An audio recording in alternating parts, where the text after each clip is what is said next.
Hi, hello, my name is Lottie, aka Sneezy Ferret, and I should be in that bed about now. As you can see, it's very dark. I'll be kind of quiet because my neighbours won't be happy with me.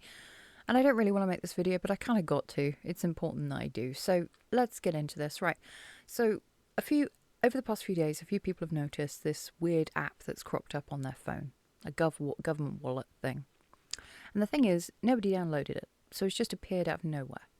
Well, it hasn't just appeared out of nowhere. What it is that what the app originally was Michael Gove's One Login, which was a government login thing.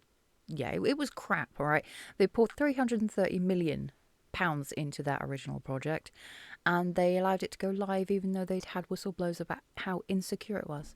In fact, it was that crap. I mean, seriously, it was that crap that even the government, it didn't meet government standards for security even though it was built by the government. Well, actually, it wasn't built by the government, and that's the funny thing. So much for this Britcard being built in-house, as you're about to see. So we're going to look at an article by The Telegraph written by Andrew Orlowski. Starmer's digital ID dream is already a real nightmare. And it is. Security guarantees to the public about one login are worth nothing.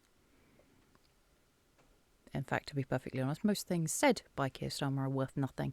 It said it took Keir Starmer just 26 seconds to announce a national digital ID programme late on a Friday afternoon. But did he realise quite what he was getting into? Just how badly things were going, or how bad they were about to get?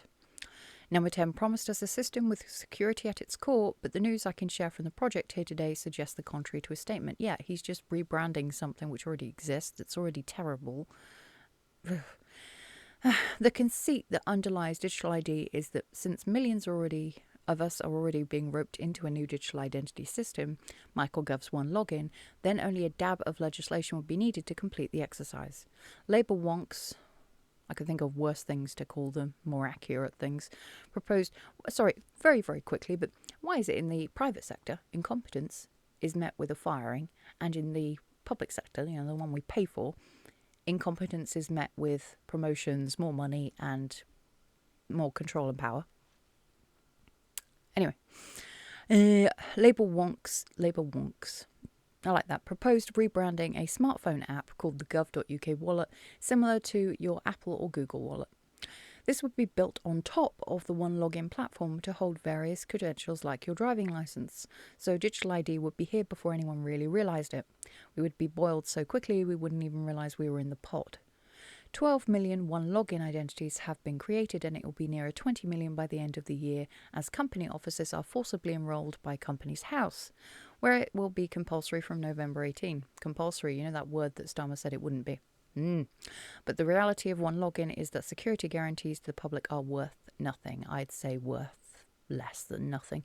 After civil service risk assessment professionals employed on the project reported to management that the system was being developed on an unsecured workstation by contractors without the required security clearance in Romania. Local. The management didn't take the news well. Rather than reassure the public, the senior leadership team at the Government Digital Service, or GDS, was more concerned about reputation management. I bet they were. They disbanded the team which raised the concerns. Tom Reed, the chief executive of GDS, who had subsequently left for the private sector, regarded it as blocking. One Login isn't even a safe or trusted identity supplier according to the UK government's own official assessment. Even the government thinks it's crap.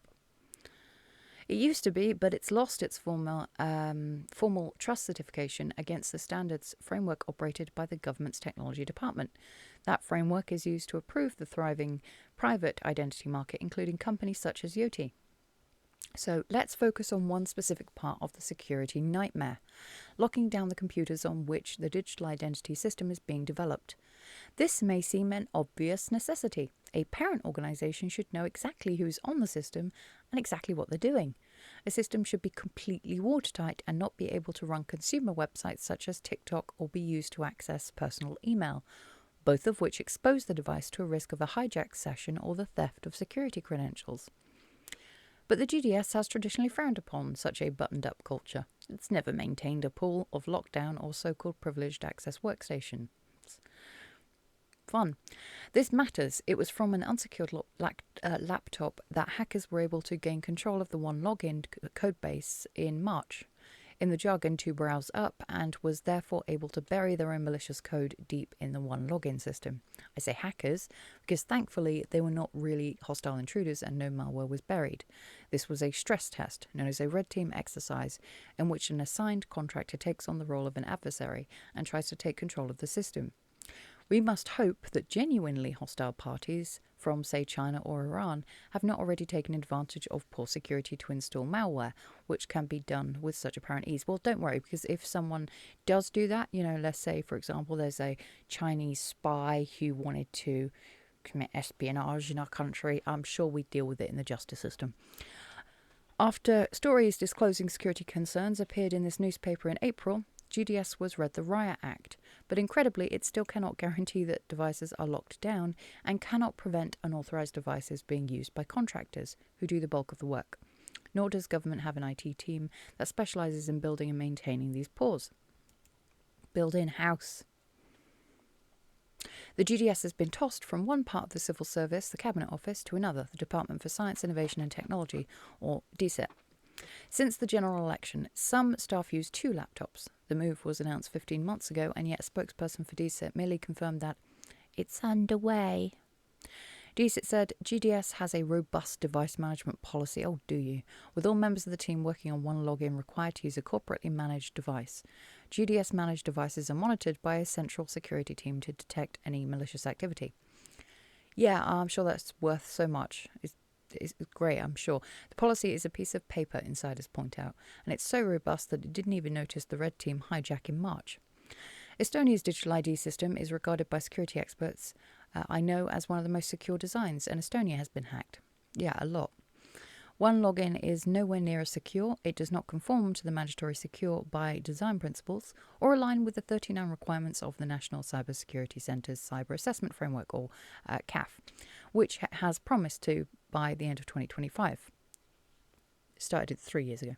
3 years ago. And it was rolled out even though it wasn't safe. I just want to keep saying that. However, it's unable to lock down its kit. There's no way it can meet that promise. The ID bandwagon rolls on with a disaster now apparent to everyone, it seems, except number 10. Well, of course number 10 hasn't noticed. Starmer doesn't notice anything. He calls people who disagree with him or raise concerns in regards to most things as either racist or whatever. He doesn't listen to the concerns that people have. Please go back to being a lawyer, Starmer. You were less trouble there, I think. No, you weren't, were you? What's your legacy going to be, Starmer? Seriously. Blair's is the Iraq War and the Chilcot Inquiry. What's yours going to be? Because as for, because I watched his future thing that he did with Blair, and they were laughing at a lot of the Conservatives' previous prime ministers. At least their legacy is not going to be as bad as yours, because they were only in there, some of them, for a few days. Trust me, they won't be remembered. You want to be careful because of what you're going to be remembered for, and it's going to be incompetence. So, I'm going to leave this video here. Again, I love you all. Take care. Really take care. And I'll see you all in the next video. Bye-bye. Go to bed.